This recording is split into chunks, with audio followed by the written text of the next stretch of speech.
Fatal Influence just proved that confidence is not always arrogance. Sometimes it is a warning. At Saturday night's main event, Fallon, Henley, and Reid reached a major milestone by capturing the WWE Women's Tag Team Championship, while Jacy Jayne stood beside them as the mastermind of the group. And immediately after the victory, Fatal Influence did not sound like a team celebrating a lucky opportunity. They sounded like a group that believes WWE now belongs to them. But how did Fatal Influence get here? And more importantly, is this championship victory just the beginning of something much bigger?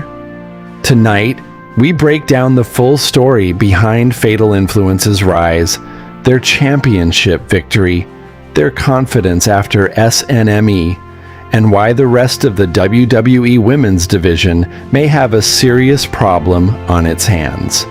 Fatal Influence has never been built around being the most popular team in WWE. Their identity has always been different.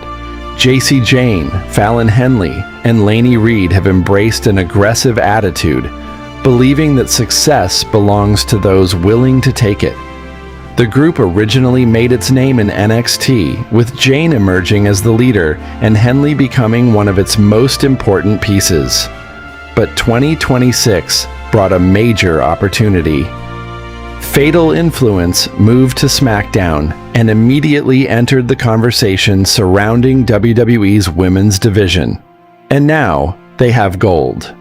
According to WWE's official coverage, the championship victory came at Saturday night's main event, where Henley and Reid defeated Paige and Brie Bella to become Women's Tag Team Champions. That victory changed everything.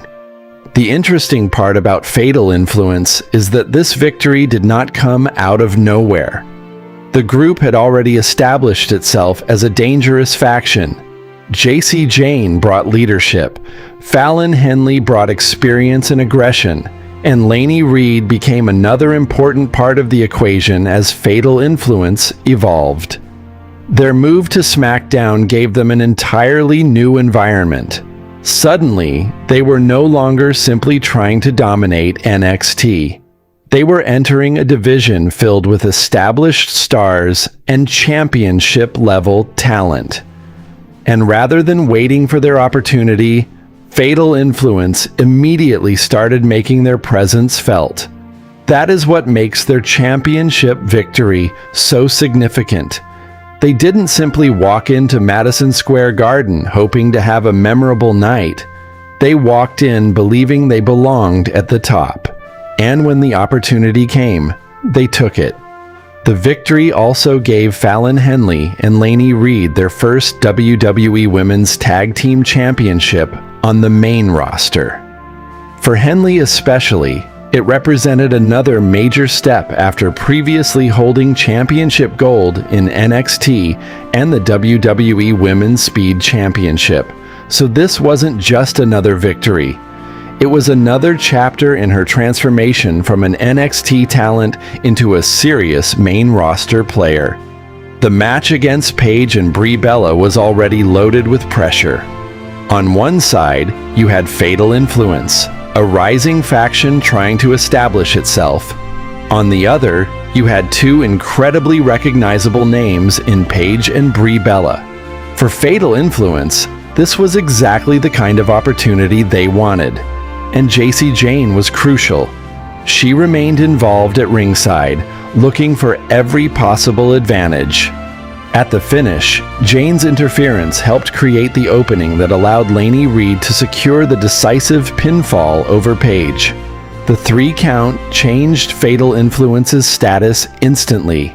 They were no longer just challengers. They were champions. And the celebration told us something important about this group.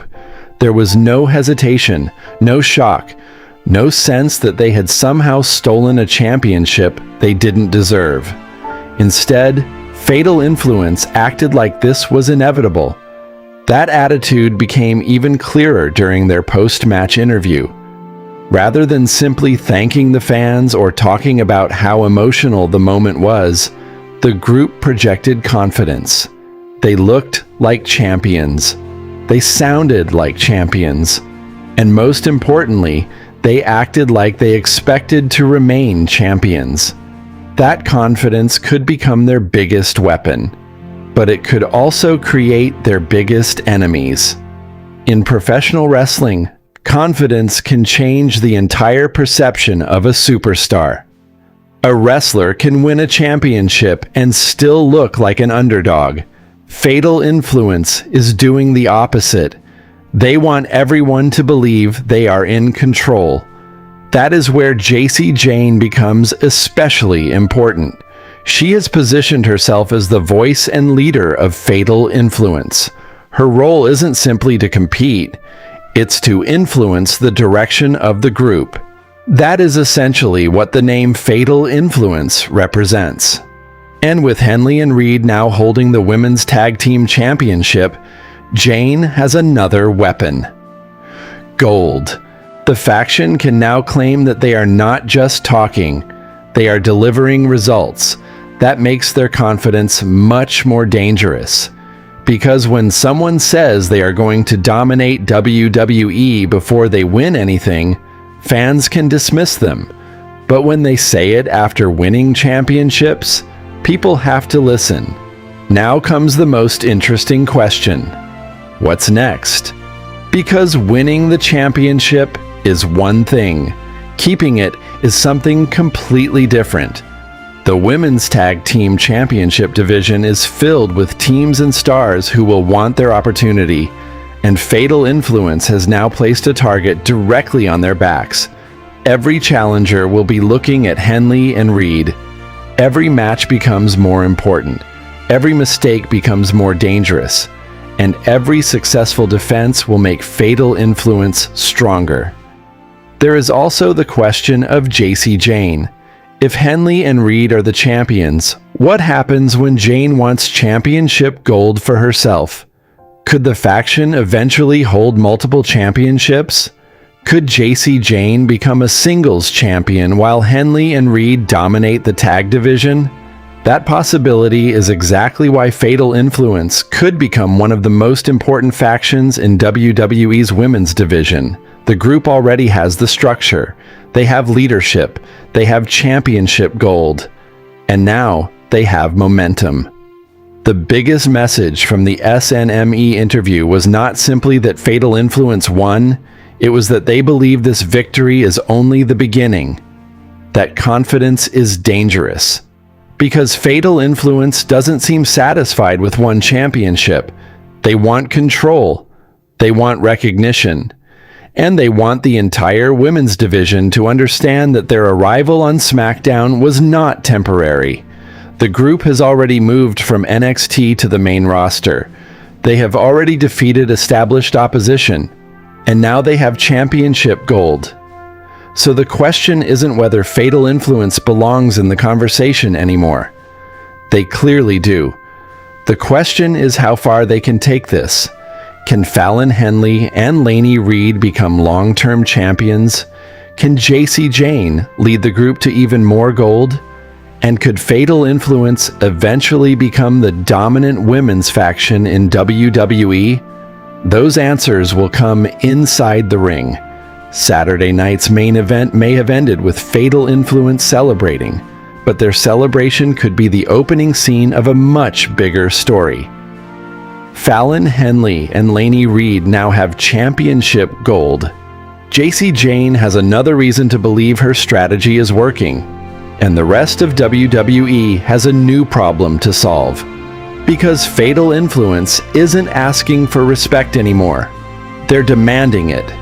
And if their confidence after SNME is any indication, they believe this is just the beginning. So what do you think? Will Fatal Influence become the most dominant women's faction in WWE? Or will another team step up and take those titles away from them? Let us know your prediction in the comments.